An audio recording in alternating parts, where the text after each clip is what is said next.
Hi children, welcome back to online English class. I hope all my dear children are really happy and safe at home.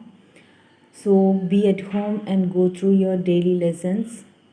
So let's move into our lesson. So today we are going to discuss relative clauses.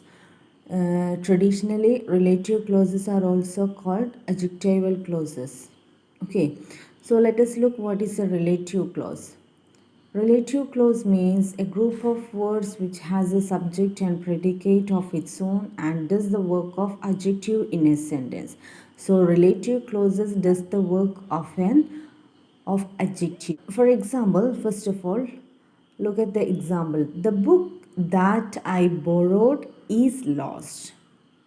In this sentence, that I borrowed is speaking something about the book. Okay, speaking something more about the book.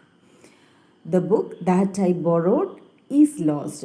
But to speak more about that book, to know about that book, which is that book, the book that I borrowed is lost. That book is lost. ഞാൻ വാങ്ങിയ ആ ബുക്കാണ് നഷ്ടപ്പെട്ടത്. Adjective clauses are joined to another clause by means of relative pronouns.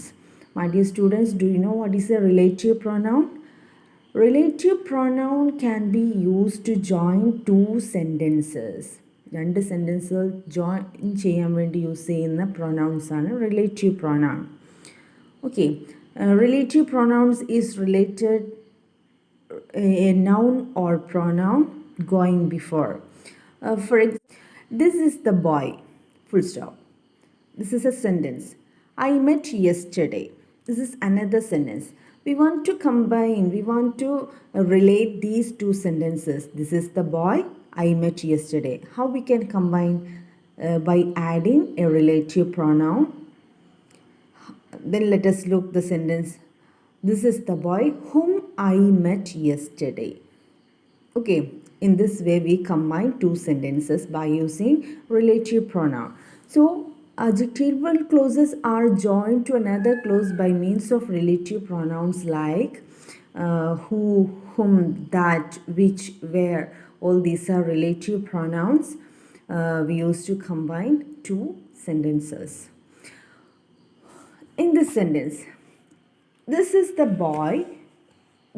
boy whom I met yesterday. In this sentence, whom I met yesterday is the relative clause. This part is the relative clause. Whom I met yesterday is the relative clause. Because it explains something more about the boy. Okay, ഈ ബോയിനെ കുറിച്ച് കൂടുതൽ പറഞ്ഞു തരുന്നതാണ്. This is the boy എന്ന് പറഞ്ഞാൽ it's a complete sentence. But we want to know who is that boy. So to explain something more about that boy, here it is given whom I met yesterday. So this part is the relative clause and it begins with a relative pronoun whom. Here it begins with what? Whom. Then next, the kettle which has a red handle is my favorite. Look, in this sentence, the kettle is my favorite. This is a complete sentence, but we want to know which kettle. So to explain something more about kettle, then only we can understand which is that kettle. So here it is given what?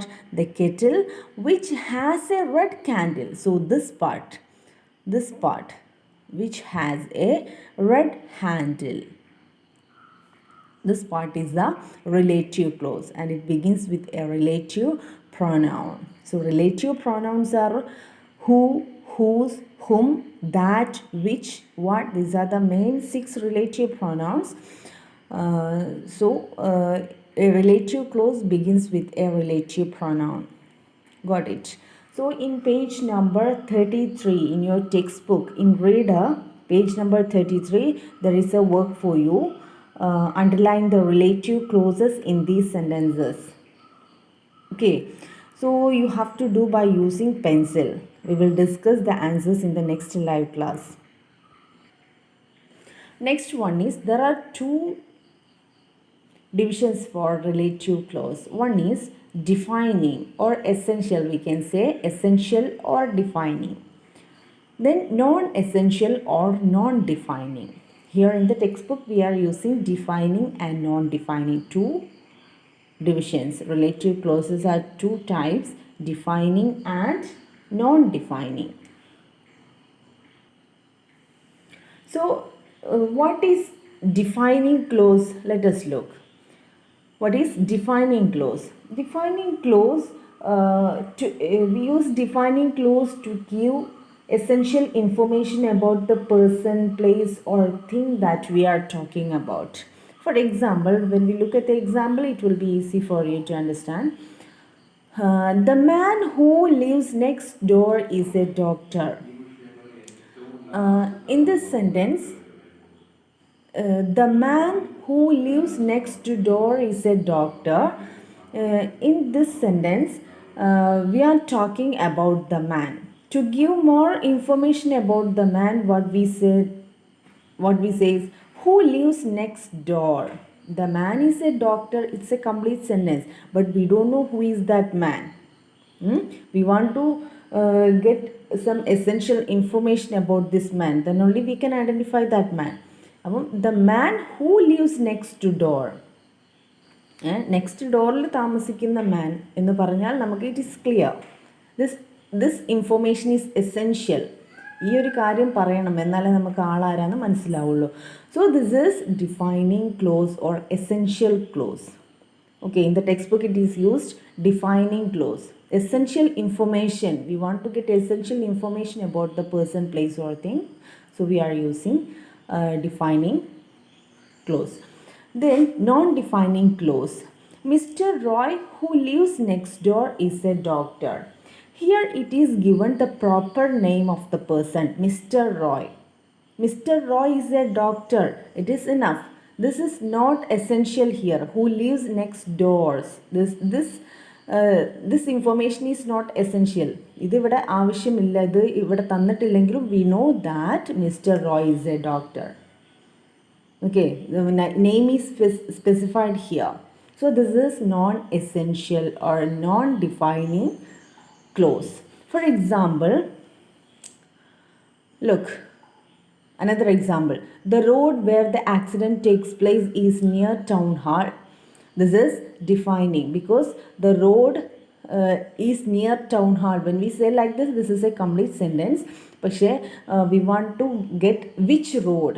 ഏത് റോഡാണ് നമുക്ക് അറിയണമെങ്കിൽ where the accident takes place എന്ന് പറഞ്ഞാൽ we want to give the essential information about that road. Then only we can identify the road. Here, the house on the left. The house on the left which belongs to John is for sale. Okay, the house on the ലെഫ്റ്റിലുള്ള ആ house ആരുതാണ്? It is John's house which belongs to John. This is not essential here. So this is what non-defining or non-essential clause. And also we will separate this clause, this relative clause by using two commas.